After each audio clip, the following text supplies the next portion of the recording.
चलो अब शुरू करते हैं पाठ का अभ्यास कार्य। निकालिए पेज नंबर 56।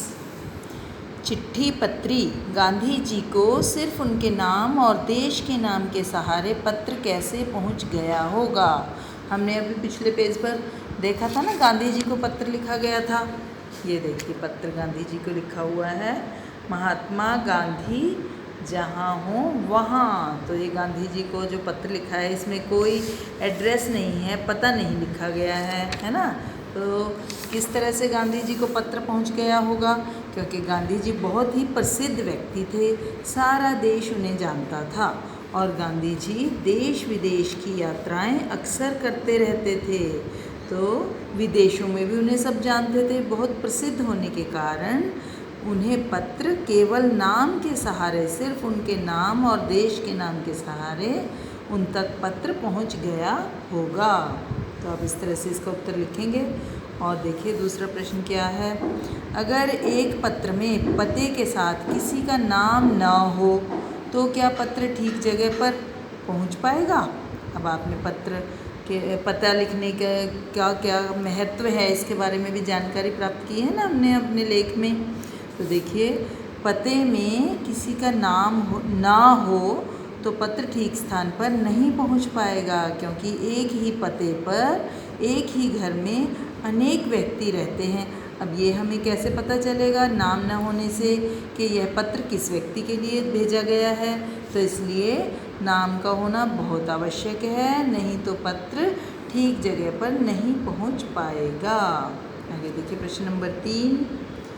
नाम न होने से क्या समस्याएं आ सकती हैं। नाम न होने से डाक बांटने वाले कर्मचारियों को भी परेशानी का सामना करना पड़ सकता है, और जो पत्र है वह भी ठीक व्यक्ति तक नहीं पहुंच सकता, क्योंकि पता ही नहीं होगा, नाम ही नहीं होगा तो यही नहीं पता लग पाएगा कि यह किस व्यक्ति के लिए पत्र आया है। आगे देखिए प्रश्न नंबर 3। प्रश्न नंबर 4। पैदल हरकारों को किस किस तरह की दिक्कतों का सामना करना पड़ता होगा। हमने अभी रीड किया था ना कि पैदल हरकारें जो होते थे वो डाक लेकर जाते थे, तो उन्हें डाक की रक्षा भी करनी होती थी और दूर दूर के स्थानों पर पहुंचना भी होता था। तो उन्हें कौन सी दिक्कतों का सामना करना पड़ता था।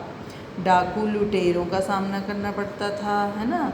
जंगली जानवरों की चपेट में आने का डर भी हमेशा बना रहता था, और उन्हें बड़े ही दुर्गम पहाड़ी इलाकों में पहुंचने के लिए बहुत कठिनाइयां उठानी पड़ती थी, और मौसम की मार भी झेलनी पड़ती थी, क्योंकि कई बार सर्दी का मौसम होता है, कई बार गर्मी का मौसम होता है, कभी बरसात का मौसम होता है।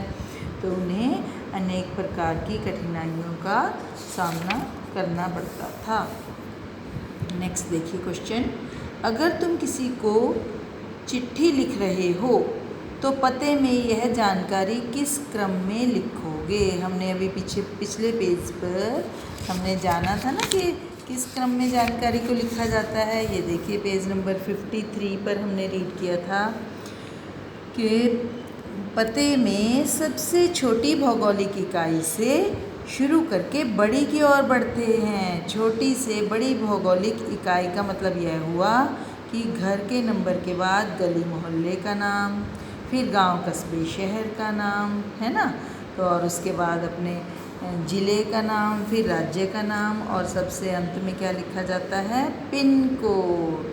जिस इलाके में आप रहते हैं सबसे अंत में वहाँ का पिन कोड लिखा जाता है। तो हमने इस प्रश्न के उत्तर में क्या लिखना है, ये देखिए ये जानकारी दी हुई है, इसको हमने यहाँ नीचे लाइन में लिखना है। सब अब देखिए क्या क्या है, किस क्रम में हम लिखेंगे। गली मोहल्ले का नाम, घर का नंबर, राज्य का नाम, खंड का नाम, गांव कस्बे शहर का नाम, ठीक है।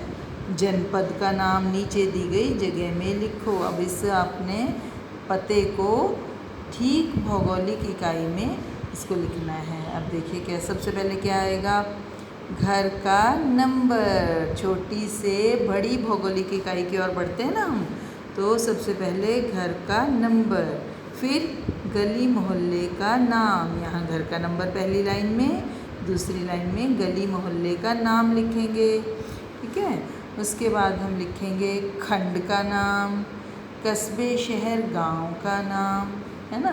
फिर उसके बाद है जनपद का नाम और फिर राज्य का नाम आएगा, कौन से राज्य में आप रहते हैं, और सबसे अंत में आप पिन कोड लिखेंगे। तो आपने इसको यहाँ पर पेंसिल से इस पते को लिखना है बेटा, ठीक है।